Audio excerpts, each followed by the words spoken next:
du sujet.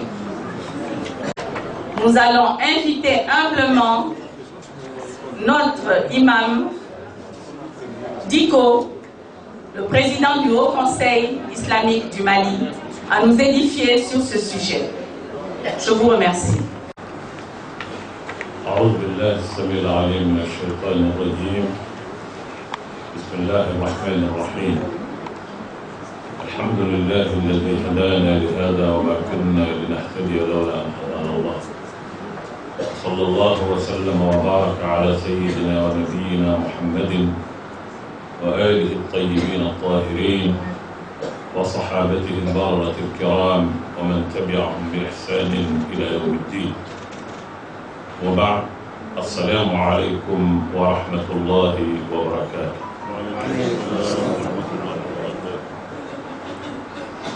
Chers frères et sœurs d'Islam,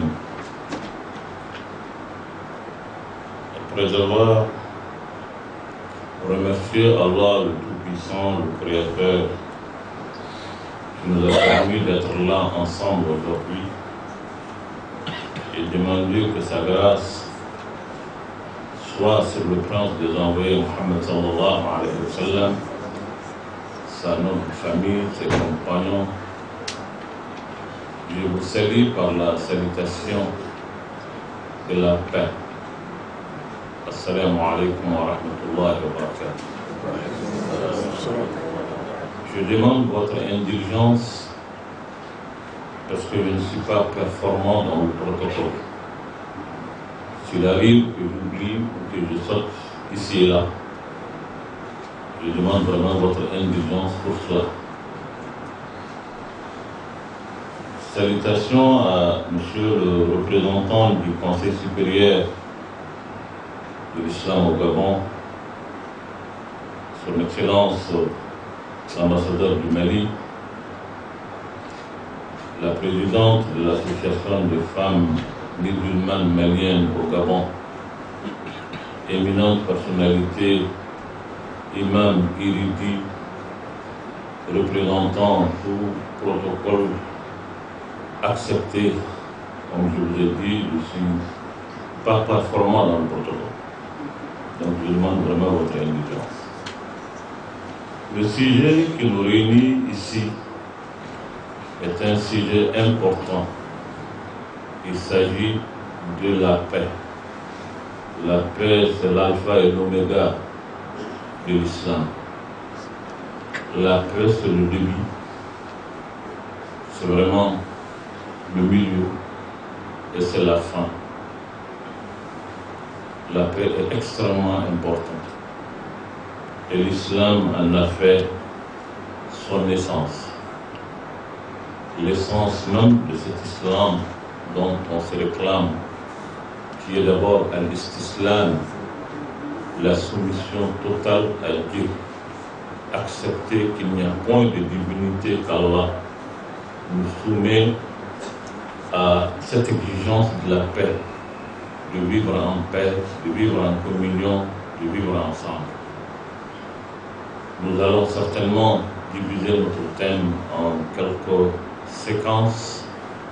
La paix en tant que telle, la paix dans nos différentes communautés, la paix dans le monde entre nous et les autres. C'est pour cela que je parlais de l'alpha et de l'oméga. Parce que la paix, c'est tout pour l'islam. C'est la paix ici-bas, mais aussi au-delà. C'est pour cela la dernière primaire que tout musulman, que tout croyant souhaite, c'est le paradis, et le paradis était appelé dans le Coran comme Dar al-Salam. Ça demeure de la paix. Donc pour l'islam, la paix c'est un tout. C'est le début et c'est la finalité de tout. Parce que la dernière primaire, là où on va se retrouver, ça s'appelle Dar al-Salam. Mesdames et messieurs, parler de la paix dans notre temps aujourd'hui est une démarche qui n'est pas aisée. Parce qu'avoir d'abord la définition de ce qu'on comprend comme étant la paix. C'est quoi? La paix avec soi, la paix avec son Créateur, la paix avec le reste de créatures. La paix, est-ce que c'est seulement un mot? Non. Mode de vie? Non. La paix est un comportement. Pour l'islam, pour les musulmans, la paix est un comportement de tous les jours, de toute votre vie. Celui qui est notre modèle, qui est notre référence, que le prophète Mohammed sallallahu alayhi wa sallam a donné cet exemple. Il a transformé les hostilités pour en faire des moyens de paix. Et c'est cela la paix pour le musulman. La paix intérieure, ça c'est la paix avec soi-même. La paix avec les autres. La paix intérieure, c'est la paix spirituelle. C'est le fait de combattre le démon. Le mettre en état de nuire pour que vous puissiez être en paix. C'est ça la paix intérieure. C'est ça la paix avec soi. C'est en gagnant cette bataille de paix avec soi qu'on peut engager les autres paix ou les autres batailles de paix et les gagner aussi. Pour quelqu'un qui n'arrive pas à gagner cette bataille interne avec soi, pour instaurer la paix dans votre âme, dans votre spiritualité, dans votre vie, vivre, il est difficile pour vous de gagner l'autre. Ça me rappelle en disant cela, ce que le prophète de l'islam a dit sallallahu alayhi wa sallam, quand il revenait d'une bataille qui a été âprement discutée, qui a été difficile. À la rentrée du Médine, il s'arrêta pour dire à ses fidèles, à ses compagnons, nous rentrons de la petite guerre pour aller livrer la grande bataille, la grande guerre. Et ses compagnons se sont demandés au prophète de l'islam encore d'autres batailles plus âpres, plus difficiles que celles que nous venons de livrer depuis. Il dit oui. Ce qu'on a livré est une petite bataille. C'est l'ennemi visible que vous confrontez. Nous allons livrer l'autre bataille avec un ennemi qui est invisible. C'est le jihad nafs. La bataille contre soi-même. C'est ça contre Satan. C'est l'ennemi invisible. L'autre ennemi, vous pouvez vous mettre en corps à corps, vous pouvez éviter ses coups, vous pouvez éviter parce qu'il est visible, il est en face de vous. Mais l'autre est un ennemi redoutable que vous ne voyez pas. Vous êtes obligé de mener une bataille, livrer une guerre contre un adversaire qui n'est pas visible, mais que vous sentez. Ça, c'est le jihad nafs.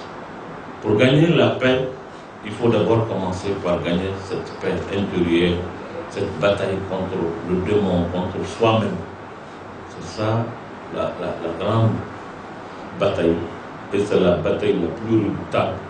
C'est la bataille, quand elle se perd, c'est tout le système qui s'écroule. Il n'y a pas de résistant pour pouvoir instaurer une véritable paix quand on perd cette guerre interne qui est la guerre contre le démon, contre soi. Et plus la vie spirituelle se dégrade, plus cette paix interne, intérieure se dégrade, plus la vie en cohésion, en communauté devient difficile.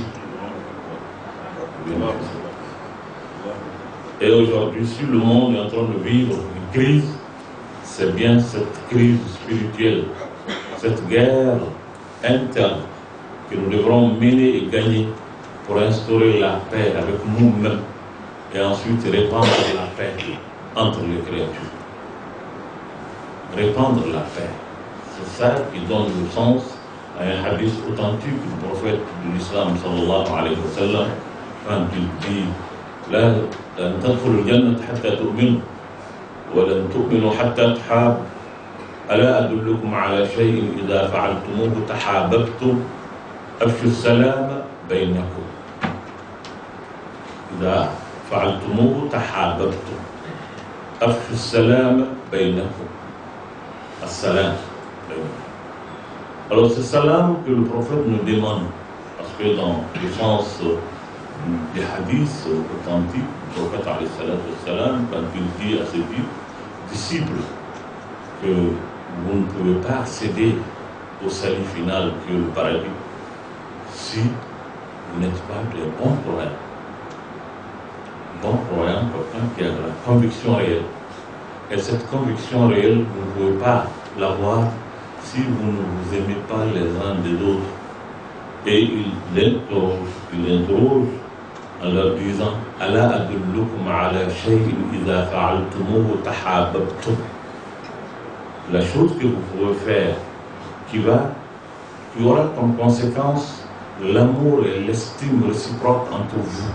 Je vous le dirai. Oui, le prophète alayhi salam dit Afshu salam bainakum. Répandez la paix entre vous. Répandre la paix entre vous. Sur le mot assalamu alaikum, point, oui, assalamu alaikum, c'est un nom extrêmement grand, vaste, qui peut en soi-même être une communication dont on va passer certainement la journée sans épuiser le sens étymologique, le sens spirituel de ce que ça veut dire As-Salam. Parce que As-Salam, c'est un nom de Dieu, As-Salam, c'est l'attribut de Dieu, As-Salam, Dieu même s'est appelé As-Salam, la paix. Parler de la paix, et je reviens encore à mon introduction, comme je l'ai dit, pour l'islam, c'est l'alpha et l'oméga de cette religion. C'est pour cela qu'il nous est demandé que chaque fois qu'on se rencontre, on se dit Assalamu alaikum. Assalamu alaikum. Les Arabes avaient autre façon de se saluer. Ni'ma sabah, ni'ma masa, etc. Bonjour, bonsoir. Mais pourquoi l'islam a exigé Assalamu alaikum? Assalamu alaikum, qui n'est pas seulement une salutation, c'est répandre en réalité la paix entre nous. Se rassurer sur l'autre. Quand vous le rencontrez, la première des choses que vous faites, c'est de rassurer votre frère que vous rencontrez. Lui donner l'assurance, qu'il sache que de vous, il n'y a autre chose pour lui que la paix, la quiétude. C'est ça, assalamu alaikum. Si ce n'est pas aujourd'hui, à l'époque, quand vous rencontrez quelqu'un même en milieu de nuit, dès qu'il vous dit assalamu alaikum, vous êtes rassuré. Vous savez que celui-là n'est pas intrigant, celui-là n'est pas quelqu'un qui va avoir atteinte à vous. Non, assalamu alaikum, ça veut dire donner l'assurance à l'autre. Et tellement donner l'assurance à l'autre, et dire à l'autre que chez vous il n'y a que paix, c'est devenu un comportement pour un musulman. Le comportement qui rentre dans ces pratiques culturelles, spirituelles, quotidiennes de tous les jours. C'est pour cela, quand on finit la prière, on dit Assalamu alaikum. Assalamu alaikum, on lui dit au pluriel, que quelqu'un soit là ou pas, vous dites Assalamu alaikum. Paix à tout le monde, à toute la créature. Donc, pour le musulman, la paix c'est sur le milieu. La paix c'est le milieu. La paix c'est le milieu. La paix c'est la fin. Cette religion qui a comme essence la paix, qui a comme label référentiel la paix, aujourd'hui, qui fait peur, qui est qualifié comme étant l'horreur, qui est là, chaque fois qu'on parle de l'islam, les gens s'agitent. Et nous pouvons aujourd'hui nous poser beaucoup de questions, en sachant qu'effectivement, il y a certainement des esprits qui ne veulent pas que cela soit compris, que l'islam soit compris comme étant effectivement une religion de paix, alors qu'elle est. Cette religion est une religion de paix par essence. s'il y a hostilité, s'il y a autre chose, c'est des choses qui sont étrangères à l'islam. Et même les hostilités les plus féroces, comme je l'ai dit, l'islam les a transformées pour en faire des éléments de paix. C'est pour cela le prophète de l'islam, quand il partait à la Mecque, vouloir faire rentrer pacifiquement, où il en a été empêché. Il a été empêché. Il a accepté des compromis, et voire même pour certaines compromissions. Il les a acceptés. Même ses disciples ont été difficilement ils ont été convaincus de cette position qu'ils ont compris étant une position de faiblesse, de recul, de renoncement à quelque chose qui est un droit, de rentrer à la Mecque comme pour tout le monde.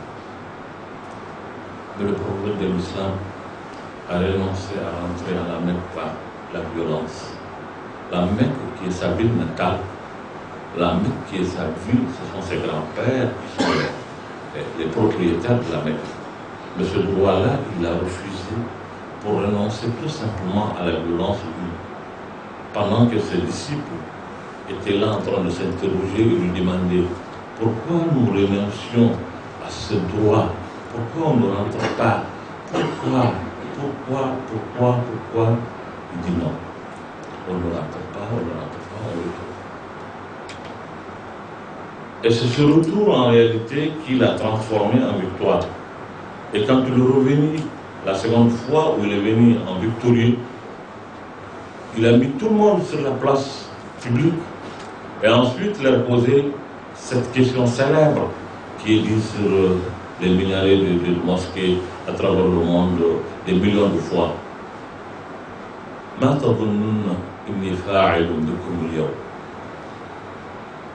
C'est extrêmement important que le musulman parle au nom de l'islam. Les prêcheurs, les guides religieux, tous ceux qui doivent prendre ces positions, les magnifier, voir ce que ça veut dire réellement. Il remit tout le monde à la place publique et ensuite il interrogea les gens, les ressortissants de la Mecque. Ceux qui l'ont persécuté, lui et ses compagnons, qui ont fait que lui, il a abandonné sa ville natale. Le jour où il quittait, il retourna sur la Mecque pour regarder ensuite, il dit, Dieu est témoin que Dieu, la mère ville que j'aime, mais je vais abandonner. Il est sorti les larmes aux yeux. Il retourne en héros, en vainqueur. Il réunit tout le monde sur la place publique avant de prendre une décision ou de parler. Il les interrogea eux-mêmes.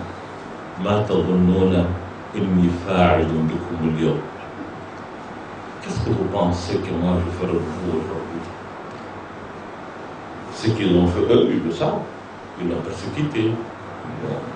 Lui et ses compagnons. Mais alors, qu'est-ce qu'il va faire? Il s'imagine qu'il va se venger.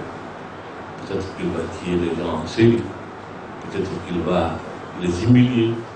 Donc ils ont pensé à tout.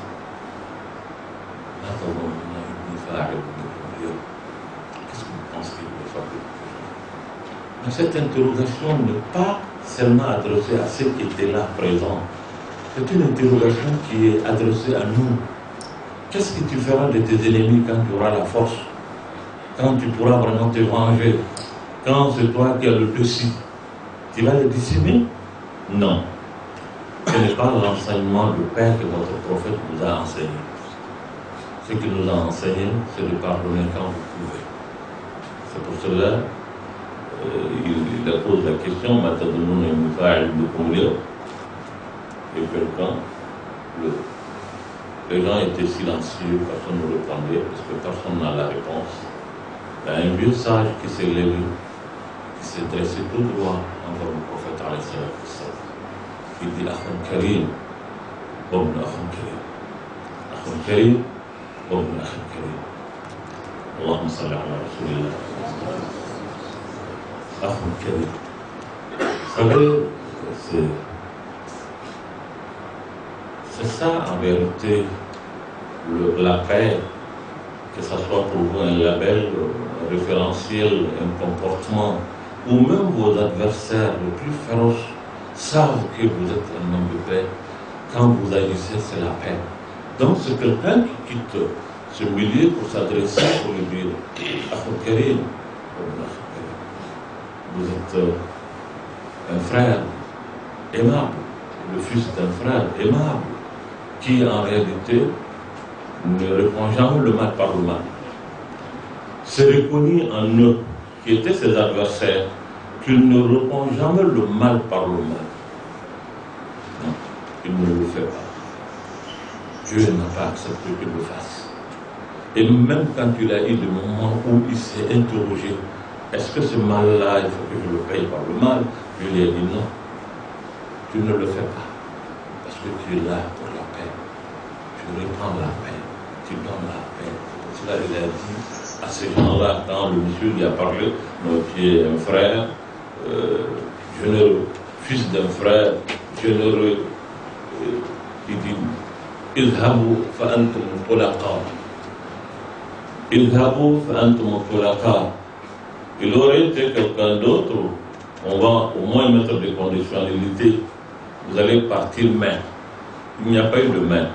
Idhabu fa'antum tulaqa. Il a laissé tout le monde partir. Les gens avec leur conscience.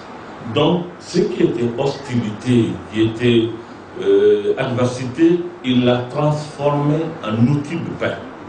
Et les gens sont revenus au prophète pour venir embrasser l'islam d'eux-mêmes, de par son comportement, de par cette paix qu'il a répandue, qu'il a donnée aux autres. Et si on parle de Sira du prophète, qui est la vie du prophète, il ne s'agit pas tout simplement de le raconter aux enfants, mais il y a un contenu. Un contenu pour la Ummah. Un contenu. Tout un contenu où chaque étape de cette vie doit être étudiée pour que les gens comprennent le message qui est dans le comportement. لقد كان لكم في رسول الله أسوة حسنة لمن كان يرجو الله واليوم الآخر وذكر الله كثيرا. Le prophète alayhi salatu wassalam, il est notre exemple, notre guide. Donc tout ce qu'il fait est un enseignement pour la Ummah islamique. Je l'ai dit, il y arrive de changer des situations d'hostilité, d'adversité pour en faire des éléments de paix durable pour l'éternité. Et c'est pour cela, la seule fois où le prophète s'est interrogé. Alors, est-ce que je dois moi-même prendre le coup qu'on m'a apporté? Est-ce que je dois rendre le coup? Il s'est interrogé une seule fois, je lui ai dit non. Toi, tu ne le fais pas. Mais les gens, la Ummah, ils nous donnent la possibilité de rendre le coup. Mais le prophète ne rend pas le coup. وإن عاقبتم فعاقبوا بمثل ما عوقبتم به ولئن صبرتم لهو خير للصابرين. Si on donne le coup, vous avez la possibilité de rendre court. Mais si vous en direz, vous acceptez de laisser, c'est encore mieux. Pour ceux qui veulent répandre la paix, construire la Ummah, donner quelque chose à l'humanité, c'est eux qui en réalité prennent les éléments de la paix pour en faire un label. Pour cela il a dit وَإِنْ عَاقَبْتُمْ فَعُوقِبُوا بِمِثْلِ مَا عُوقِبْتُمْ بِهِ وَلَئِنْ صَبَرْتُمْ لَهُوَ خَيْرٌ لِلصَّابِرِينَ. Chaque fois que vous pouvez ne pas rendre coup, vous êtes le plus fort, vous êtes le plus gagnant, vous êtes celui qui redeviendra le plus grand. Et ça, notre prophète, alayhi salam, il nous a enseigné ça. Il y a beaucoup d'étapes dans sa vie qui nous amènent vers ça, qui nous parlent de ça. La paix, nous avons dit, c'est as-salam. Mais as-salam, il y a plusieurs composantes, plusieurs séquences dans le salam, que al-amn ou al-istiqrar. Al-amn, c'est la sécurité. Mais la sécurité, en réalité, ressort aussi de la paix. Parce que c'est le tout ensemble réuni qui s'appelle la paix, qui a des composantes comme la sécurité spirituelle, sécurité alimentaire, sécurité équitable, etc. Tout cela réuni s'appelle As-Salam. Dans un même vocal, on l'appelle As-Salam, qui est la paix. As-Salam avec Alif Wallah. Donc, Estaghrib Kull Anwar Salam. Tout ce qui est paix, comme je l'ai dit, paix intérieure avec soi, paix avec les autres, paix avec vos voisins, paix avec tout le monde. Notre religion, quand vous allez l'étudier formellement, vous ne pouvez pas avoir autre résultat que c'est une religion de paix. Ça s'appelle religion de paix parce que c'est cela le sens de cette religion. C'est pour cela que je vous ai demandé, avec vos voisins, c'est avec lequel vous vivez. C'est d'abord votre environnement immédiat. L'environnement immédiat, c'est vos parents, votre femme, vos enfants, vos frères, et ensuite, والجار ذي القربى والجار الجنوب والصاحب بالجنب وابن السبيل وما ملكت ايمانكم, etc. Et tout cela, le vivre avec tout cet environnement qui est autour de vous, c'est tout cela qui construit en réalité la paix dans une communauté. À tel point que votre voisin, qu'il soit musulman ou non musulman, croyant ou non croyant, dès qu'il est votre voisin, il jouit d'un droit qui lui garantit la paix avec vous. Et le prophète, en le disant, il dit Wallahi la yu'min, Wallahi la yu'min, Wallahi la yu'min. Qila, wa man ya Rasulallah faqad khaba wa khasar. Qala man la yu'min, jaruhu bawa'iqa. Wallahi la yu'min. Il dit non, celui-là n'est pas un croyant, un vrai. Et il a dû le répéter pendant 3 fois, il revient là-dessus. L'insistance a fait que l'assistance que les compagnons du prophète ont pour ne pas à l'abri de ses caprices. Votre voisin qui vit avec vous n'est pas à l'abri de vos caprices. Man la yu'min jaruhu bawa'iqa.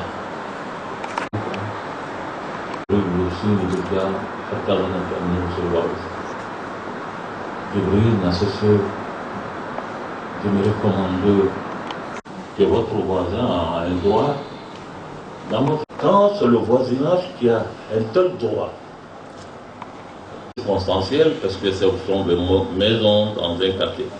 Mais il y a un autre voisinage plus profond qui est en réalité votre femme, vos enfants, vos frères. Et tu t'imagines avec eux. Une société musulmane, je m'excuse de parler de cette façon, on peut vivre l'islam de façade en faisant semblant. Et tant que vous vivez l'islam de façade et qu'à l'interne, dans votre extérieur, vous ne cultivez pas les vertus de la paix que votre religion commande, vous êtes toujours en porte-à-faux. Et c'est beaucoup de choses que l'islam vit aujourd'hui. Nous, on fait beaucoup attention à l'externe.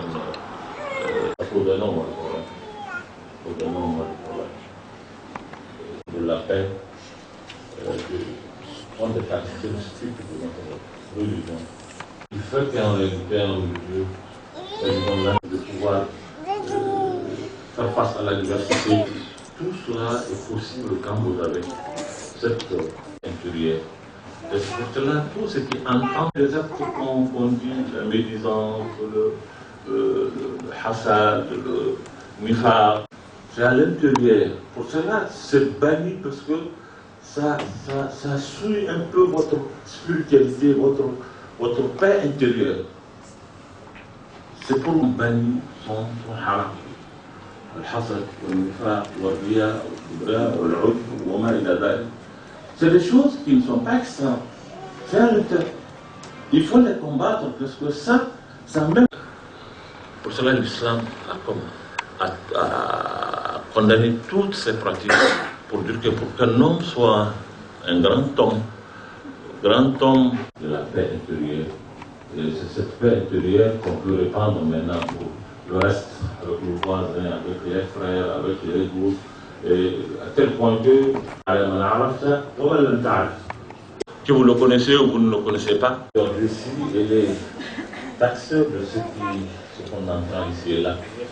Ça veut dire tout simplement qu'il y a cette image de l'islam qui est là.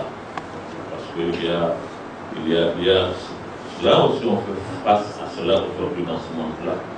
On se pose des questions parce que vous parlez de l'islam comme étant une religion de paix. Alors qu'à travers le monde ici et là, même chez vous au Mali et ailleurs, il y a des bombes qui sortent, il y a des choses au nom de l'islam. Comment vous pouvez prétendre que cette religion est une religion de paix? Les gens peuvent se poser des questions de ce genre. Mais en réalité, ces questions ne doivent pas embarrasser les musulmans. Parce qu'en réalité, il y a la paix entre nous, une communauté, tout court. Il y a la paix aujourd'hui en ce qui concerne la Oumma. Il y a la paix pour le monde entier. Donc nous ne sommes pas les seuls acteurs. Il faut nécessairement que tout le monde joue sa partition et que tout le monde s'y mette. Et je l'ai dit lors d'un débat qui n'est pas passé il y a quelques semaines sur RFI avec Alain Foucault, où il m'a posé la question comment vous pouvez accepter que des jeunes gens que vous avez formés, qui sont sortis de l'école coranique, aillent se faire exploser, se faire tuer. Je dis non, les gens que nous avons formés ne se font pas exploser, ils ne se font pas tuer. Ce n'est pas vrai, ce n'est pas nous. Et ce n'est pas l'islam. Ce n'est pas nous. Ce n'est pas l'islam ce qui est en train de se passer. Il y a un phénomène qui est dans ce monde-là aujourd'hui où nous devons avoir le courage d'en parler. Il y a un problème, il y a un malheur dans la gouvernance mondiale. Ce qui tient le monde aujourd'hui, ce qui inonde le monde d'armement, ce n'est pas les musulmans. Au Mali, on ne fabrique pas de Kalachnikov, on ne fabrique pas de bombes, on ne fabrique pas. Il y a d'autres qui le font venir chez nous. Ce n'est pas le pauvre Paul Berger qui est quelque part qui l'amène, non. Il y a les gens, ils ont une responsabilité dans ce qui se passe. C'est eux qui tiennent le gouvernement, c'est eux qui dictent, c'est eux qui disent, c'est eux qui font. Bon, il y a un déséquilibre tel qu'aujourd'hui, les peuples se cherchent. Ils se posent des questions, qu'est-ce qu'il faut faire, qu'est-ce qu'il faut dire. C'est les autres qui nous dictent comment on doit être, comment on doit faire. Nous n'avons pas de solution pour nous-mêmes. Et nos solutions sont remises dans le truc parce qu'ils pensent que ce n'est pas des solutions adaptées. Et il faut nécessairement que la solution soit ce que les autres pensent et ce que les autres veulent.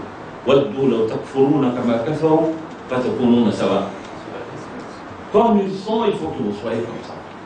Alors on impose une situation aux gens qui frisent un peu la révolte, même si cela ne justifie pas que quelqu'un prend un fusil ou une bombe pour aller ôter la vie à un innocent qui n'a rien fait.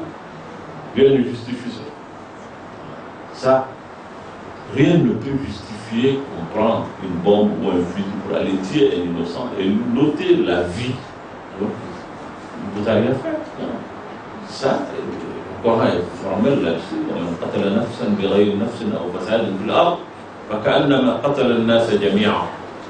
Alors, si vous le faites, c'est comme si vous exterminez l'humanité entière. Un individu, vous allez le tuer pour rien, sans justification, sans raison, parce que c'est le droit qui tire, ce n'est pas l'individu. Si vous tirez vous-même, alors là, vous avez ce fardeau devant vous. Mais aujourd'hui, en réalité, il faut reconnaître que ce qui se passe dans le monde est difficile. Difficile. Le monde, les gens, on les a pris par la gorge parce qu'on a le droit de dire quoi que ce soit. C'est obligé de calquer à la vision, à la façon de voir, à la façon de faire. Je m'excuse de parler comme ça parce que vous ne pouvez pas parler de paix quand les gens dans leur quotidien, dans leur vivre ensemble, ils n'ont pas la liberté d'exprimer et de faire comme leur conscience leur ordre. Aujourd'hui, nous sommes obligés prendre d'autres labels, d'autres raisons, d'autres façons de voir pour nous imposer ça comme étant la voie si. C'est difficile. Vous avez ces pays du Golfe dans lesquels ici et là, ces choses-là sont nées. Nous allons nous poser cette question. Les gens qui parlent de paix, qui sont là en train de parler de droits humains, etc., etc. Ce sont ces mêmes gens qui soutiennent des régimes totalitaires dans des pays où les gens n'ont droit à aucune expression. Et finalement, la seule porte pour les gens, c'est peut-être la religion pour s'exploser, pour s'exprimer. Ça crée des situations comme les situations qu'on est en train de vivre. C'est les mêmes gens qui nous imposent, nous, de notre côté, dans nos pays, ces comportements, pour dire que c'est ça, la démocratie, c'est ça, qui est républicain. Ce sont ces mêmes gens qui soutiennent des régimes qui sont totalitaires, qui sont dictatoriales, qui ne donnent aucun espace de liberté pour les gens. Donc, donc ces peuples-là qui sont dans cette situation, où des endroits où les trois quarts de richesse mondiale se retrouvent. Il y a des buildings, de gratte-ciel, des choses mais en réalité le peuple lui-même vit dans la misère. Et donc les gens, ils sont dans des situations où ils sont prêts à en découdre, à se révolter, à aller, quel que soit l'issue. C'est pourquoi c'est maintenant au XXIe siècle que les gens pensent que pour se libérer, il faut aller s'exploser, il faut faire ceci, il faut faire cela. Il y a certainement des raisons pour lesquelles les raisons qu'il faut chercher à savoir, diagnostiquer le mal pour savoir pourquoi maintenant, avec tout ce que nous avions comme mode d'expression, ces outils technologiques, etc., la liberté d'expression, et tout. Et c'est maintenant que les gens choisissent en réalité de s'exprimer par la violence, par la haine, par... Qu'est-ce qui pousse les gens à le faire? On ne cherche pas la cause, on ne cherche pas la solution. Vous avez comme l'impression qu'il y a des gens qui pensent que le monde est dans une situation, on parle de paix, on prend la paix comme étant un idéal qu'on n'atteindra jamais. Parce que ceux qui le disent, c'est eux en réalité qui sont les marchands d'armes. C'est eux qui préparent la guerre, c'est eux qui font la confrontation, c'est eux qui animent la haine et la division entre les différents peuples. Donc, nous allons parler de paix utopique, qui est là, qui est un idéal, mais qu'on n'atteindra jamais. Parce que ceux qui ont gouverné ne veulent pas qu'on y arrive. Je le dis, c'est ma conviction. Je m'excuse vraiment de parler de cette façon. Il m'est difficile pour moi de venir et de dire des choses et de ne pas les dire comme je les pense. Je crois que si l'imam nous dit quoi a un défaut, c'est de ne pas dissimuler ce qu'il pense. Il y a des moments certainement qu'il faut dissimuler, surtout quand vous êtes un étranger, de venir à un endroit où vous dites, je ne veux pas vraiment tenir des propos compromettants. Je préfère les tenir certainement à Bamako où je peux les assimiler quel que soit, et de les tenir ailleurs. Mais quand on parle de paix, aujourd'hui dans ce monde-là, il faut accepter aussi que la paix, ce n'est pas qu'un côté qui fait la paix. C'est tout le monde qui se met ensemble pour qu'il y ait la paix dans ce monde-là. Voilà. Les musulmans ont leur partition à jouer, ils doivent la jouer. Et les autres aussi doivent vraiment faciliter à ce que nous ayons ensemble pour qu'il y ait une paix. Aujourd'hui, le problème qui est là, c'est le problème du terrorisme. Et ce problème du terrorisme-là. Mais pourquoi ne pas se poser des questions? Pourquoi aujourd'hui les hommes ne trouvent pas autre chose à faire pour exprimer ce qu'ils veulent exprimer que la violence? Mais parce qu'il y a certainement des gens qui ont intérêt à ce que cette situation demeure. C'est pour cela que quand les gens vont de l'autre côté, personne ne leur parle. Et personne n'a droit à leur parler. On ne peut pas les faire en sorte qu'ils quittent cette zone de turbulence dans leur rêve. Non. On vous dit non, ils sont condamnés à y être là-bas. Il ne faut pas parler avec eux, il ne faut pas les chercher, il ne faut pas. Alors là, il y a quelque chose qui ne va pas. Sinon, quel que soit le rêve commis par un individu, pourquoi ne pas lui tendre la main, parler avec lui, savoir pourquoi? C'est un être humain, il peut être en erreur. Parce qu'il n'était pas comme ça. Il faut lui parler. Peut-être qu'il va savoir raison garder, et comprendre, et être éclairé.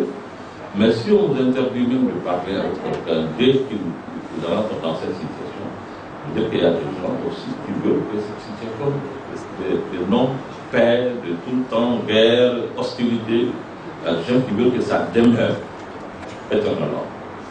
Et malheureusement, excepté quelques pays qui vont le quitter, sinon ils ne sont pas les partisans. Ceux qui inondent ce monde-là d'armement, ils ont la responsabilité dans la violence et dans la non-paix du monde. Mais personne n'en parle. Tout le monde pense que c'est qu'il y ait quelque chose. Le monde entier se lève. On ne cherche pas de solution, mais on cherche à en penser. Sinon, aujourd'hui, nous sommes dans une période difficile, une période de turbulence, une période qui commande à ce que tout un chacun puisse vraiment mettre du sien pour qu'il y ait une paix. Parce que le monde peut réaliser la paix aujourd'hui. Nous avons réalisé quelque chose qui sont des éléments, des outils qui peuvent nous permettre aujourd'hui de réaliser la paix. Le progrès scientifique, technologique que le monde a atteint doit nous permettre aujourd'hui de transformer le monde en arbre de paix. Mais quand les gens pensent qu'il faut mettre Dieu en veuse, il est difficile qu'il soit inspiré. ومن أعرض عن ذكري فإن له معيشة ضنكا. Et si les gens pensent qu'on doit vivre mais sans Dieu, cette vie ne peut pas être une vie de paix. On ne pourra pas vivre la paix. C'est pratiquement impossible. Et il y a une course vers cet idéal qui est de faire en sorte que le monde puisse vivre mais sans Dieu. Que les lois, que la règle, que tout ce que les hommes, tout ce dont les hommes ont besoin pour fixer la vie, soit que ça émane des hommes, mais pas d'inspiration divine. C'est difficile que nous puissions vraiment vivre avec cet idéal de vivre sans Dieu et retrouver la paix. Donc, avoir la paix, construire la paix, il faut aussi la construire avec ces éléments, le label, le référentiel de la religion et de toutes les religions. Mais vivre sans Dieu dans un monde, il est difficile d'obtenir vraiment ce qu'on cherche qui est moi je crois qu'il peut même arrêter maintenant. Il y a 15 minutes, mais je crois que je dois arrêter parce que je commence à entrer dans le sujet qui me commande d'arrêter.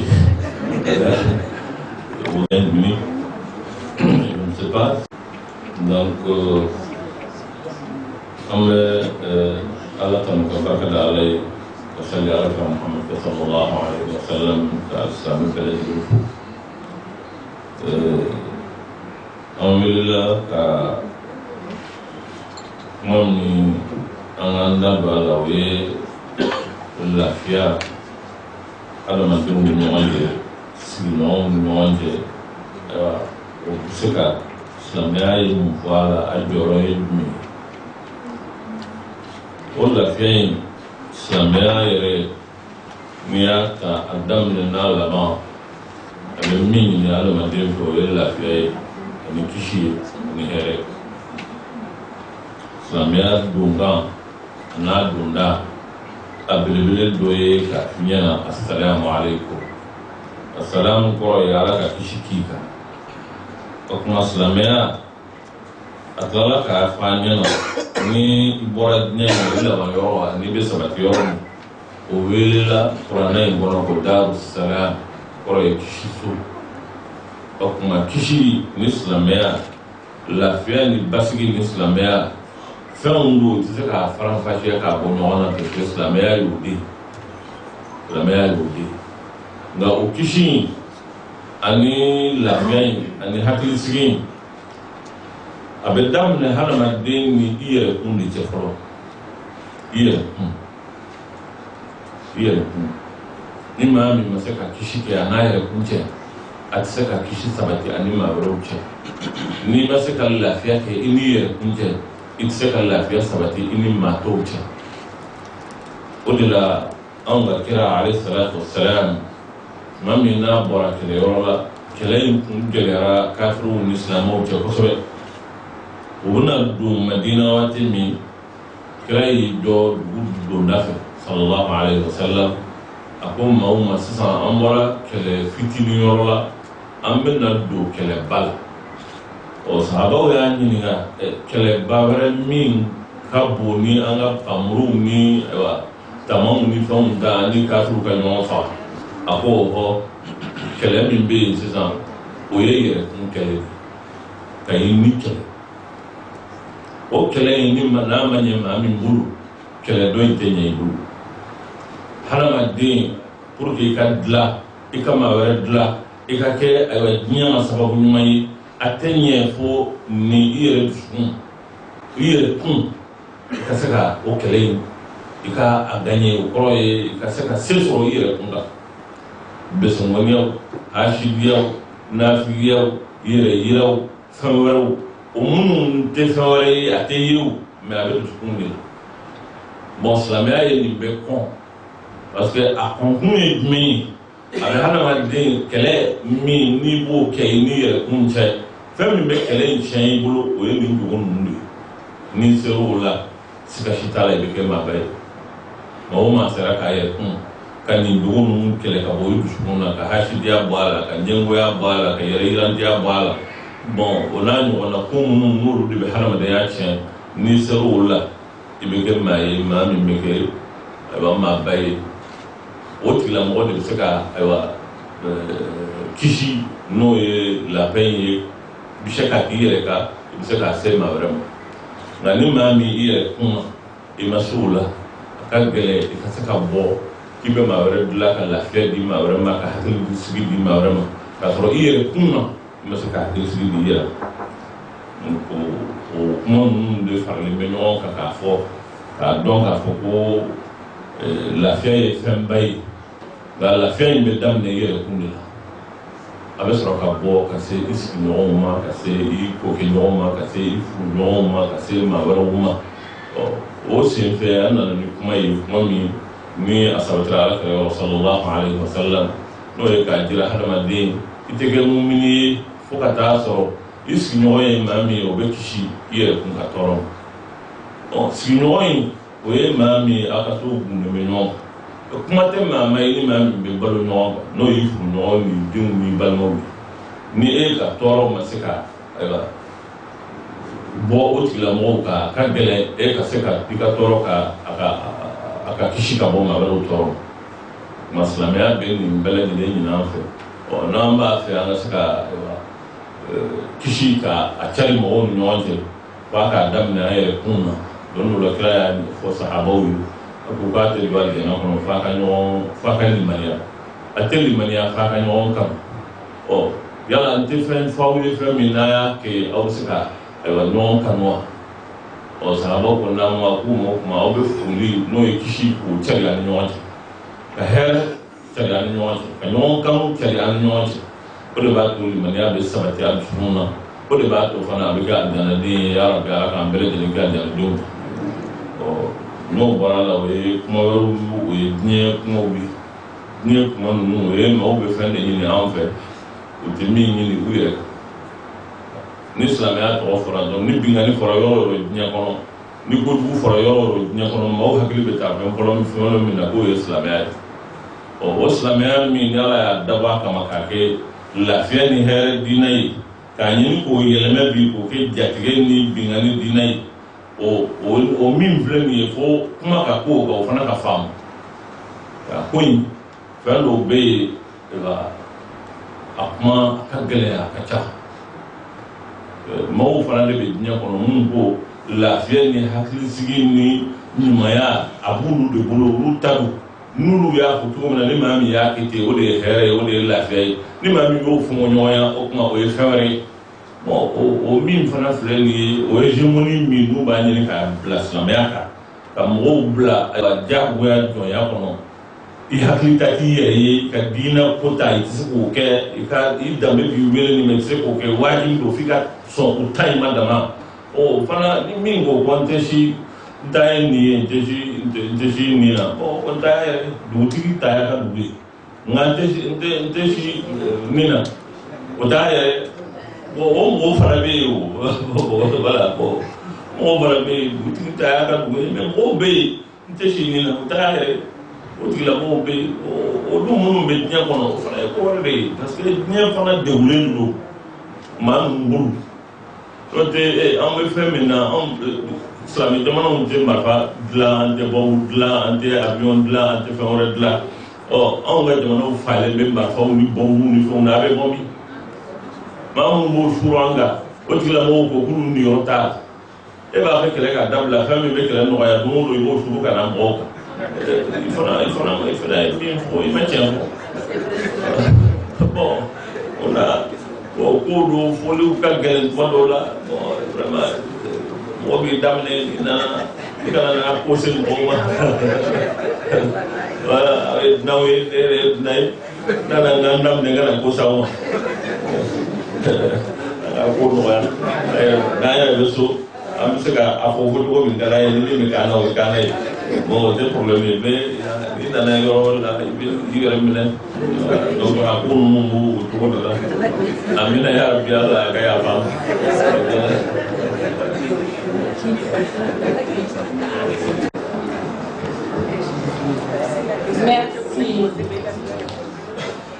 Merci. On va passer à la séance des questions et réponses. Il y a un micro-baladeur qui va se faufiler entre vous. Si vous avez des questions à poser à notre éminence, vous avez la parole. Je suis parmi vous en tant que président fondateur de l'association d'amitié Arabie Saoudite-Gabon et de membre fondateur du Conseil supérieur des affaires islamiques du Gabon. Je voudrais d'abord féliciter, remercier l'Association des femmes maliennes pour l'islam pour cette heureuse initiative qui permet des échanges entre musulmans. Et je voudrais également remercier notre honorable invité, le distingué Diko, pour les propos très édifiants qu'il vient de tenir sur la paix, qui est justement la caractéristique de l'islam. Mais après l'avoir attentivement écouté, je suis resté un peu sur ma faim. Et c'est la raison d'être de cette question. Cher imam, si vous estimez, peut-être à juste titre, que la paix est impossible, difficile, mais alors ne pensez-vous pas que vous ôtiez le peu d'espoir qui peut être entretenu par, je dirais, la Oumma? Parce que si les auteurs, les fabricants d'armes, qui sont donc ceux qui sabotent la paix, ce sont ceux-là qui détiennent le gouvernail, comme vous le dites si bien. Alors dans ce cas, nous, les autres, nous les gouvernés, qui ne produisons pas des armes, nous sommes condamnés à les subir. Assalamu alaikum wa rahmatullahi wa barakatuh. Moi, ma question est que je suis musulman, alhamdulillah, mais je vis dans un milieu qui sont des non-musulmans. On vit ensemble, on est de famille, etc. Moi, je suis le seul musulman dans ces milieux-là. Maintenant, selon l'introduction de l'imam, c'est de vivre ensemble convenablement. Donc, comment je vais vivre avec ces gens-là en tant que moi, et on a le phare opposé, pour qu'il n'y aura pas de problème entre nous. Et puis, je détiens toujours ma religion pour ne pas bafouer ma religion dans ce sens-là. Ça va qui sont. Salam alaikum. Le tɔgɔ ye Dawuda Kamara. Ne bɛ fɛ ka question poser bamanankan na. Imam Diko, est-ce que Mali danbe ale ni silamɛya ani laïcité ani démocratie, est-ce que Mali bɛ se ka lafiya sɔrɔ ni taabolo naani na ɲɔgɔn fɛ? Ne ka ɲininkali bɛ nin la. السلام عليكم ورحمة الله تعالى وبركاته. الحمد لله بعرب الكلام أما كإمام الشيخ محمود ديكو أبيشتي منك الناس لأنه فين بيت أبويا بلجلين فرفون نندو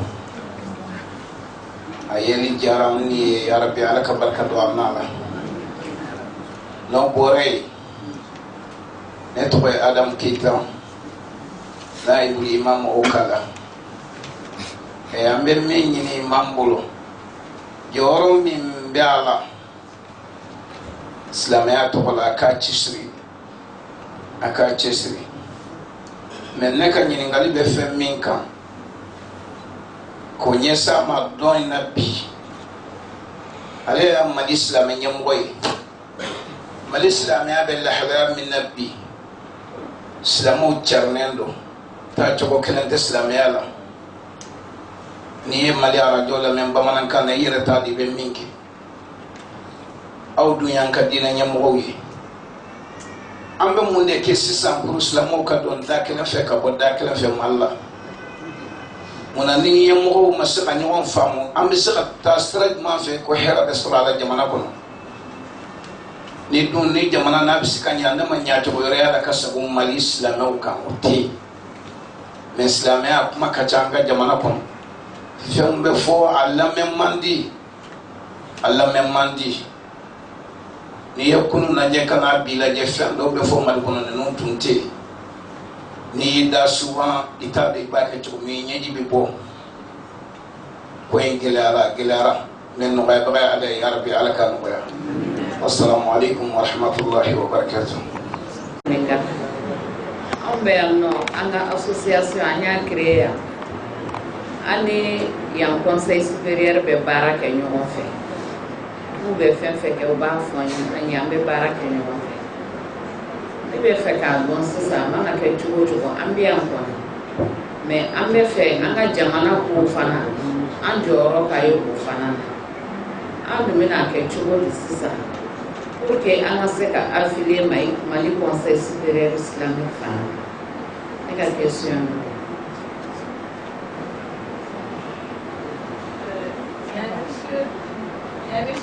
Mohamed Yacoub Kamara. L'intervention de l'imam est très utile.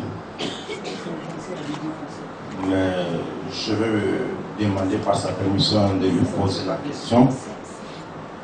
Nous sommes ici dans un pays d'acquis où nous sommes ici dans un pays majoritairement non musulman.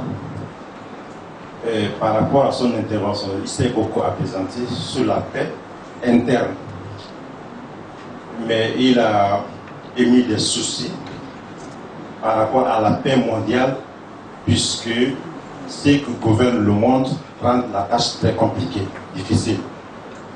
Mais comme un autre l'a dit avant moi, nous ici en tant que minorité, quel conseil peut-il nous donner pour qu'on puisse vivre ici en paix?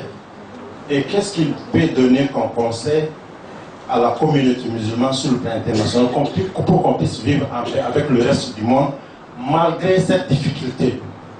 On sait bien qu'il nous impose quelque chose, mais nous sommes aussi vraiment obligés de faire la paix avec le monde. Qu'est-ce qu'on doit faire maintenant malgré cette difficulté, puisqu'on est appelé à vivre ensemble dans ce monde?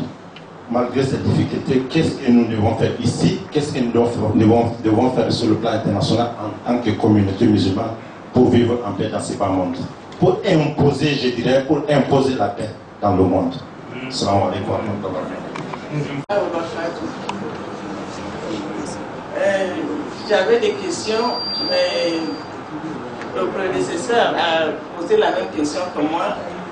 La majorité des questions, je crois que l'imam a répondu avec ces mots à lui. Et c'est toujours concernant la paix.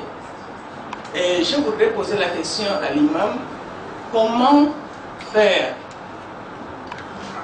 comment lutter contre cette comment lutter contre les agissements des Boko Haram et comment éviter d'être vraiment sous l'emprise du nouvel ordre mondial, comme on dit. Parce que c'est ça la question. Je voudrais savoir, est-ce que nous avons les moyens de lutter? Et qu'est-ce qui nous empêche de comprendre que il y a des gens qui sont là pour nous diviser? Pourquoi nous n'arrivons pas à comprendre ce problème? Nous savons très bien, comme l'a dit l'imam, que ce n'est pas nous qui fabriquons les armes, c'est les autres qui fabriquent.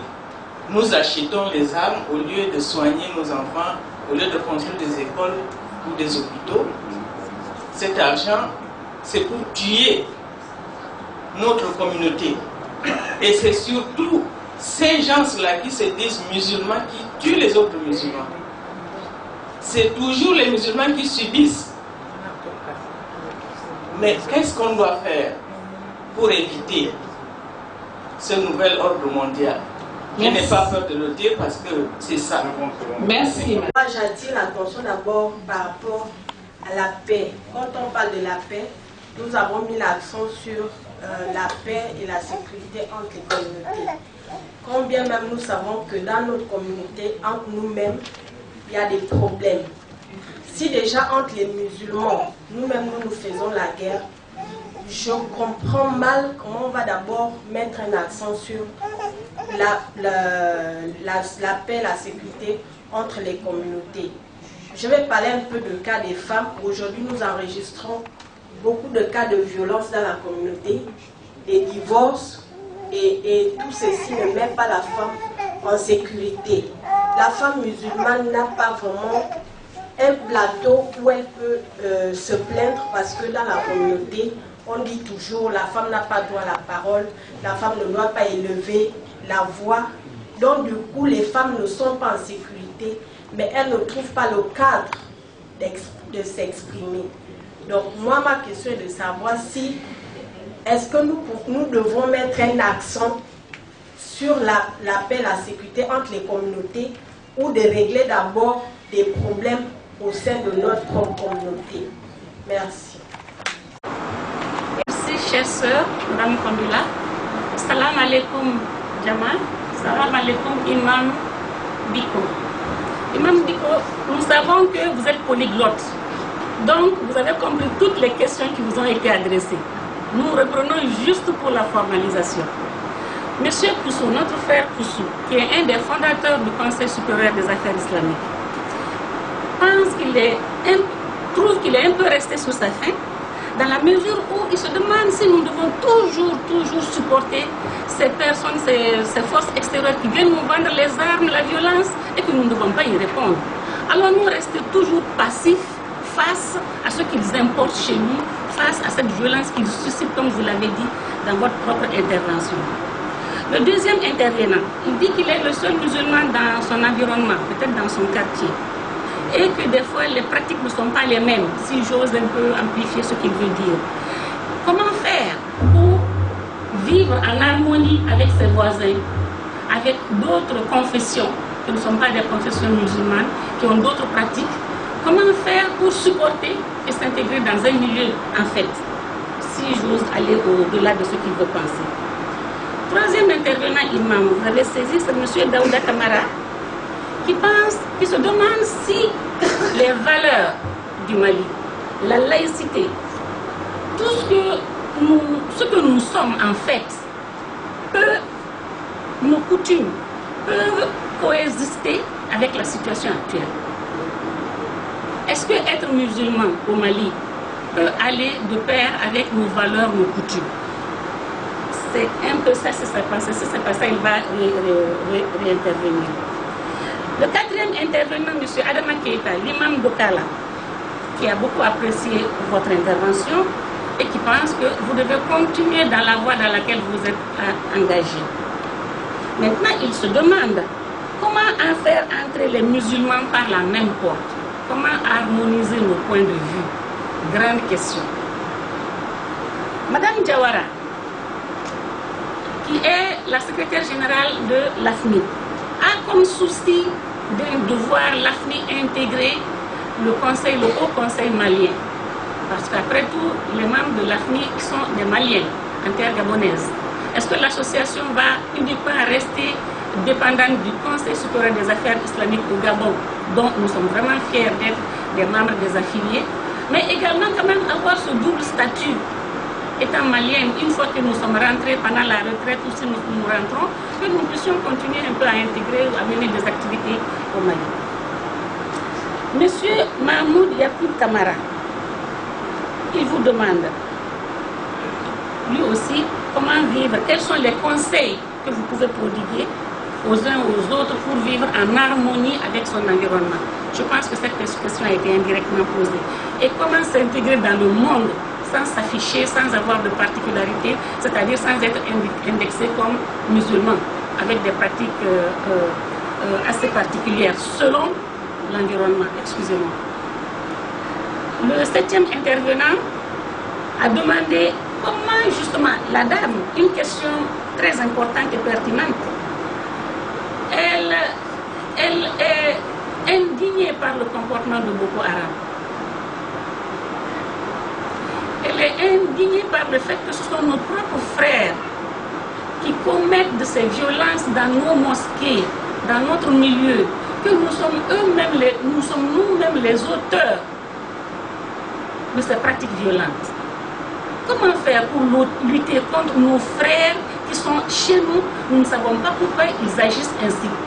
Et c'est eux qui commettent ces violences. Même si ailleurs on nous vend des armes, il faut bien qu'il y ait des intermédiaires entre ceux qui vendent ces armes et ceux qui les utilisent, et l'utilisation qu'on en fait. Alors elle se pose la question, quelque part il faut quand même arrêter le carnage, il faut arrêter cette violence. Adja, qui est une autre Adja, la dernière, qui reprend un peu l'idée de Madame, celle qui l'a précédée, en se demandant comment est-ce que l'islam peut lutter contre toutes ces forces externes qui veulent marginaliser notre religion, qui veulent indexer notre religion. Alors que vous venez de le défendre pendant 1 heure, que l'islam est une religion de paix, une religion d'entente, que un des noms d'Allah est As-Salam. Alors, comment faire justement pour faire comprendre au monde, comment continuer encore à garder la tête haute si nous devons être toujours opprimés, si nous devons être toujours indexés. Et voilà. Et la dernière question de notre sœur qui se dit que les femmes subissent beaucoup de violence à la maison. Elles n'ont pas droit à l'expression. Et vous l'avez dit, quelqu'un qui n'a pas droit à l'expression manifeste ce manque par une certaine violence externe. Alors, les femmes, est-ce que leur statut va rester dans ce second rôle? Ou doivent-elles avoir un lieu d'expression? Doivent-elles évoluer dans leurs conditions? En fait, elle parle de l'évolution de la condition féminine dans le mariage, dans la société, dans la foi. Je vous remercie, Imam. Nous devons tout simplement rester et à nous plaindre et à incomber la responsabilité aux autres et subir. Certainement pas. Mon exposé consiste tout simplement à nous faire sentir la lourdeur de la responsabilité. Vous saviez, nous avons, les musulmans, beaucoup d'organisations, l'organisation de la conférence islamique, d'autres organisations qui parlent politiquement au nom de l'islam. Mais la vie est faite des rapports de force. que ces rapports de force aujourd'hui ne sont pas en faveur des musulmans et les autres nous font subir.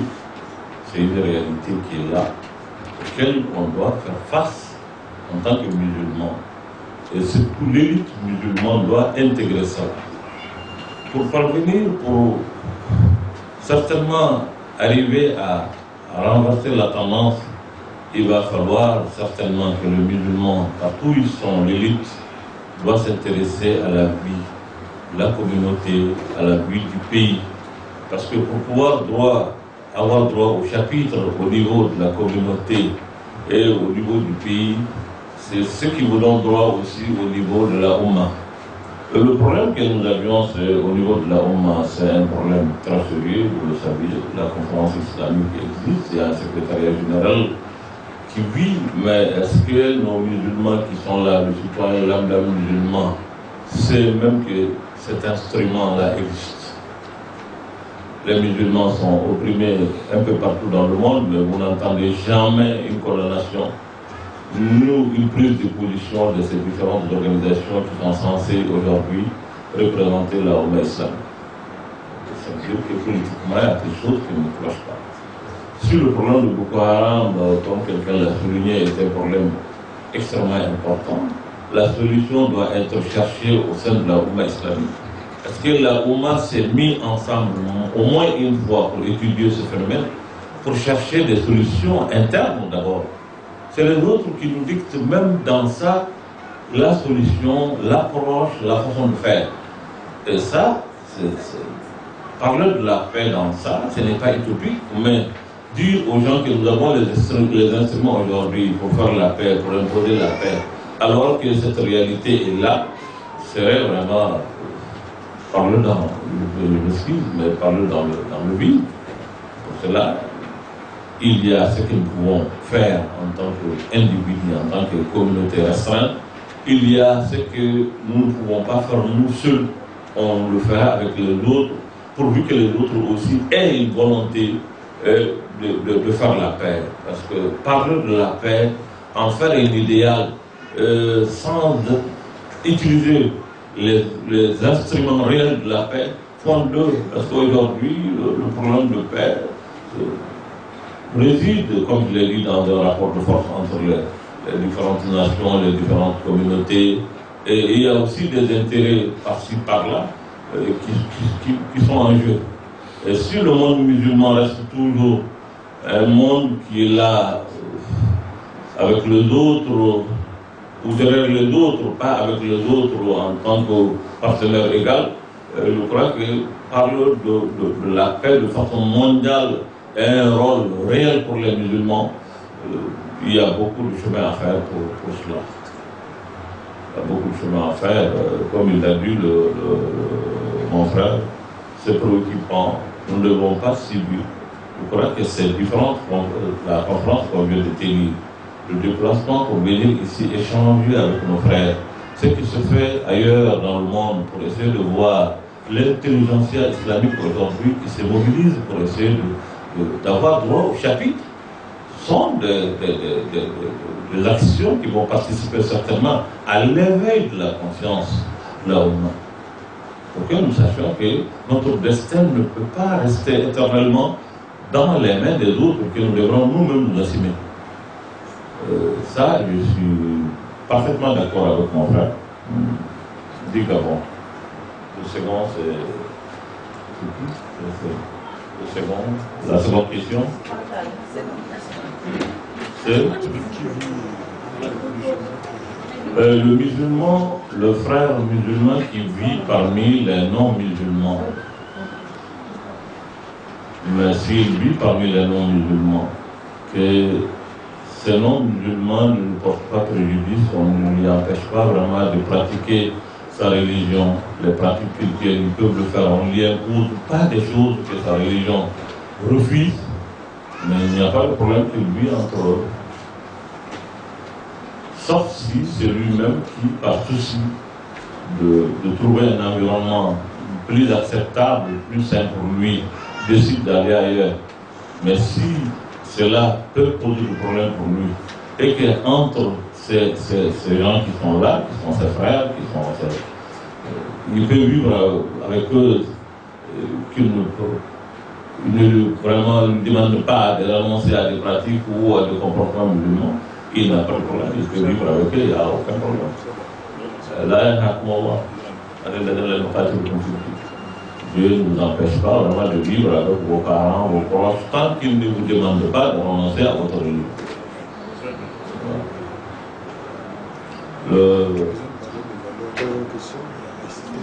Oui, mon frère du Mali qui a demandé est-ce que est compatible les valeurs républicaines, démocratiques et les valeurs sociétales, mais pourquoi pas. Le Mali par essence a été un pays laïque de tout le temps. Le Mali n'est pas le Mali d'aujourd'hui. Le Mali, c'est des empires, c'est des royaumes, c'est beaucoup de choses. Le Mali est une grande nation qui a bâti beaucoup de civilisations, et parmi ces civilisations, la civilisation musulmane a toujours joué un rôle important. Tous les empereurs du Mali, tous les royaumes qu'on a connus et les empires, tous ont eu à prendre l'islam comme étant un instrument qui a participé à la gestion du pays. Et tous les courants de pensée ou autres là ont coexisté au Mali de tout le temps en bonne intelligence. Ça n'a jamais posé de problème. Le Mali, avec Sékou Amadou, il y avait la Dina, de Hamdallah. À quelques kilomètres, il y a des falaises de Banegara où il y a des féticheurs, il y a des gens qui ne croyaient pas, mais ils ont vécu en bonne intelligence. Donc au Mali, nous avons cette habitude d'accepter l'autre, de vivre ensemble. Le Mali est un État laïque par essence. Voilà, un État laïque par essence, ça veut dire, avant même la colonisation, avant la laïcité moderne dont on parle, nous avons compris que nous devons vivre ensemble et coexister ensemble. Et ça a toujours existé, depuis les empires jusqu'à l'indépendance, ça a existé, ça n'a jamais posé de problème. Et je crois que ce n'est pas aujourd'hui qu'on ne pourra pas, en bonne intelligence, vivre dans une république où tous les citoyens ont le même droit, mais chacun doit exercer sa foi dans un espace qui nous est commun, dans le respect mutuel, avec comme valeur qui sous-tendent tout cela, nos valeurs sociales. Je crois qu'aujourd'hui, si d'ailleurs il y a un problème dans nos différentes démocraties, c'est parce que ces démocraties ont mis en marge les valeurs sociétales, les valeurs religieuses. Si en réalité ils prennent ça en compte pour faire un dosage intelligent entre ces différentes valeurs et la démocratie moderne, je crois que nos États vont être bien gérés et bien acceptés.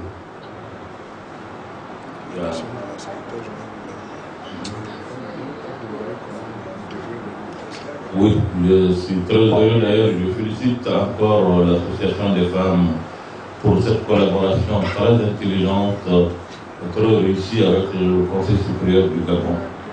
C'est extrêmement important, le fait de travailler avec la structure fêtière reconnue dans le pays et recommandée, c'est une très bonne chose que je salue. Je demande encore une fois à nos compatriotes vraiment de tenir ça en compte. Si vous vivez dans un endroit, il est bon de vous mettre dans une situation qui vous met dans la légalité. Donc vivre vraiment et collaborer avec l'association fêtière, la structure fêtière qui représente le Gabon est une très bonne chose que je salue et que j'encourage. Maintenant, pour le Mali, il n'y a pas de problème d'office. Toutes les associations maliennes, qu'elles soient de l'intérieur ou de l'extérieur, sont membres du Haut Conseil d'office. Maintenant, l'affiliation, comment ça se fait? Généralement, les associations des femmes sont affiliées à l'UNAFEM, à l'Union nationale des femmes musulmanes du Mali. Elles sont affiliées à celle-là, qui est membre fondateur du Haut Conseil. Donc, il n'y a pas de problème pour cela. Dès que vous arrivez au Mali, on va faire en sorte que vous preniez attache avec l'UNAFEM, qui est l'Association nationale des femmes musulmanes du Mali, de voir comment les procédures et la façon de faire. Donc il n'y a pas de problème. Pour la collaboration entre nous, c'est déjà entamé parce que je suis là. Demain, s'il y a autre chose qui me mérite à ce qu'on vous conduit, il n'y a aucun problème pour qu'on le fasse. Inch'Allah. C'est là le contrôle.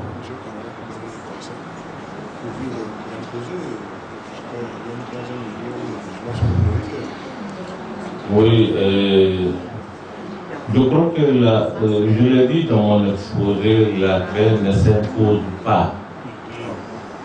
La paix est un comportement, ce n'est pas une imposition. Et cette religion n'est pas une religion de contrainte ni d'imposition. Là, c'est pas une religion de contrainte. On n'oblige pas aux gens, on pas du tout. Quoique si on doit leur imposer la paix, on leur impose la paix par notre propre comportement, notre savoir-être, notre vivre ensemble. C'est cela qui peut imposer la paix ou le respect aux autres, pas l'imposition comme on l'entend. Donc aujourd'hui, comme je l'ai dit, votre comportement peut imposer à l'autre votre respect et peut-être même l'estime. Quand vous dépassez quelqu'un tous les jours, vous ne le saluez pas. Vous avez un voisin, vous n'avez jamais cherché à le saluer, même savoir. Vous ne pouvez pas lui imposer la paix. Quelqu'un qui impose la paix, c'est celui qui, en réalité, va vers les autres. Et l'islam va vers les autres et appelle les autres. C'est pour ça qu'on parle de da'wah. Da'wah, c'est appeler quelqu'un. Vous appelez quelqu'un, c'est aller vers lui, en réalité. Notre religion nous demande d'aller vers les autres. Aller vers les autres. Et c'est en allant vers les autres que vous pouvez, certainement, s'il y a une position liée, c'est en allant vers eux que vous pouvez leur imposer quelque chose, de par votre comportement, de par la chose que vous allez leur offrir, de par votre comportement. Donc, comment faire? Le fait de s'appliquer soi-même les règles, les pratiques de votre religion. Certainement, si vous le faites comme la religion l'a recommandé, vous allez vous-même forcer l'admiration des autres et vous allez certainement leur imposer un comportement et même de l'estime réciproque si vous le faites. Mais si quelqu'un qui ne salue pas, qui ne demande pas, qui n'a pas souci de l'autre, ne peut pas appeler les gens. Vous savez, quand le Coran dit au prophète d'appeler, appeler d'abord par la sagesse, ensuite par al-maw'id. Il y a d'abord la sagesse. La sagesse constitue à savoir l'environnement, le contact avec l'autre, le comment, c'est ça l'approche. Et c'est tout cela réuni qui peut appeler quelqu'un vers cette religion. Donc là, on parle de da'wah. Ce n'est pas de s'arrêter ici et lui dire de venir. Ça manque de respect. Quand vous respectez quelqu'un, vous ne vous arrêtez pas pour lui dire bon, viens ici. Non. Si vous le respectez, vous allez à lui, en lui expliquant, en lui disant, en lui faisant savoir voilà ce que vous voulez pour lui. Et avec ça, vous imposez le respect de soi et le respect de l'autre, et ça va donner naissance aussi à de l'estime réciproque. Même quand vous ne connaissez pas quelqu'un, son comportement peut, quand vous l'observez, son comportement avec sa famille, ses enfants, sa façon de rentrer et de sortir, peut susciter de l'admiration. Vous l'admirez, vous pensez que vraiment il se comporte bien. Et chaque fois qu'il vous trouve devant votre porte ou devant le garage, il se donne la peine de vous saluer. Mais tout cela rentre dans ce cadre d'imposer la paix, d'imposer le respect. C'est le comportement. Mais celui qui ne se respecte pas soi-même ne peut pas respecter les autres. La dernière question, c'est madame qui disait faut-il parler de paix entre communautés alors que à l'intérieur de la communauté musulmane, les femmes sont violentes. Elles n'ont pas d'obsédé au processus. Les femmes subissent beaucoup de violence. Ah si, je suis contre quelque chose de ce bien cela. Ça, je n'aime pas entendre parler de ce mot-là. Que les femmes subissent des violences, non. Les femmes ne doivent pas subir de violence. Les femmes ne méritent pas de violence. Les femmes méritent tendresse, méritent l'amour, méritent la considération, et non la violence. Non, pas du tout. Et ça, le meilleur des hommes, c'est le prophète alayhi salatu wassalam. Ce qu'il a dit. Le meilleur des hommes, c'est celui qui se comporte en bien avec sa femme, et je suis le meilleur pour vous, d'entre vous, parce que je me comporte mieux avec ma femme que les autres. Donc un homme grand ne peut pas violenter une femme. Non. Ça, c'est le travail des hommes qui ne sont pas, je suis du terme grand. Votre adversaire n'est pas votre femme. Non, il n'est pas votre rival.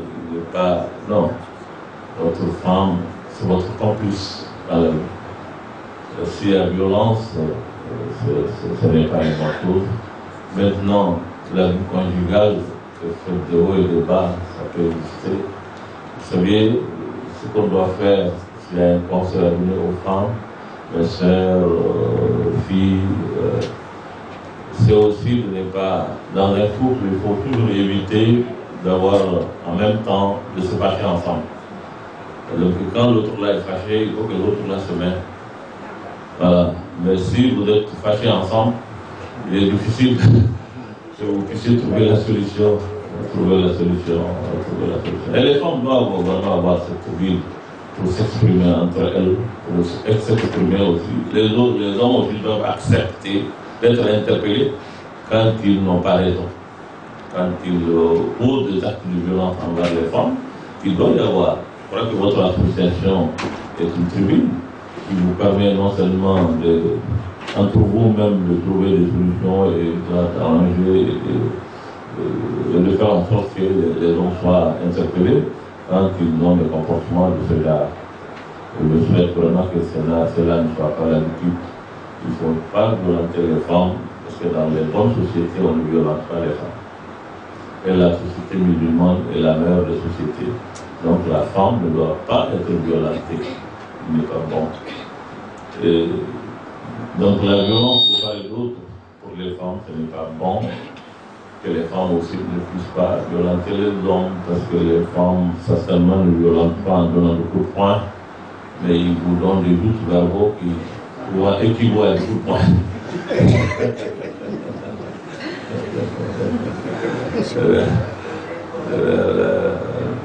C'est la dernière.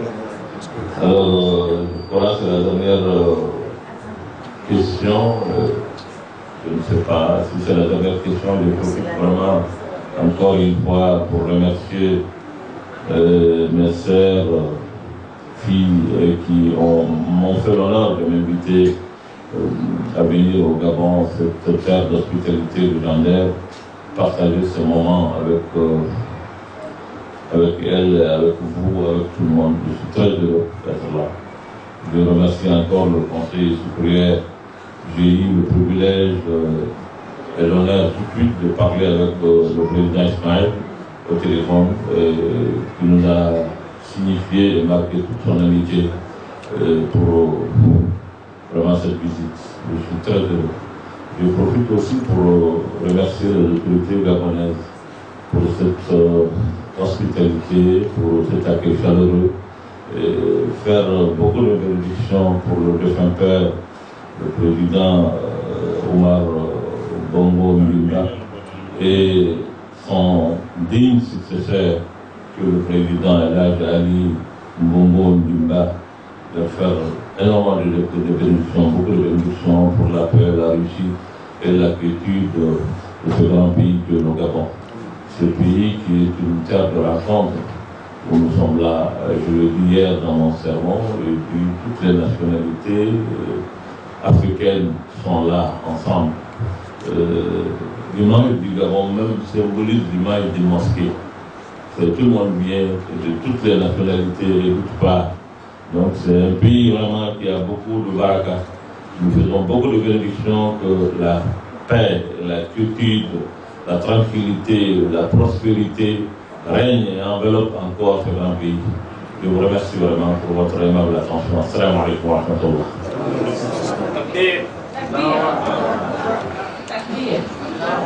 Maintenant.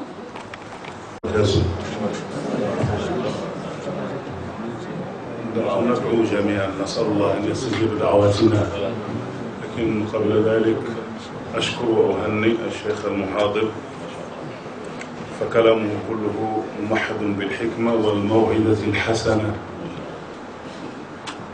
وعجبني منه كثيرا حسن الأداء، لم يكن في صوته ارتفاع ولا ضجة ولا في جلوسه حركات ولا أشياء أخرى كما نشاهد في بعض الملتقيات. نسأل الله أن يطول من عمره ويحفظه في ذاته وفي أسرته، وأن يحفظنا الله جميعا ويقضي حوائجنا. ربنا آتنا في الدنيا حسنة وفي الآخرة حسنة وقنا عذاب النار. اللهم صل وسلم وبارك على عبدك وحبيبك محمد وآله وأصحابه أجمعين. صل اللهم للحبيب والحمد لله رب العالمين. السلام عليكم.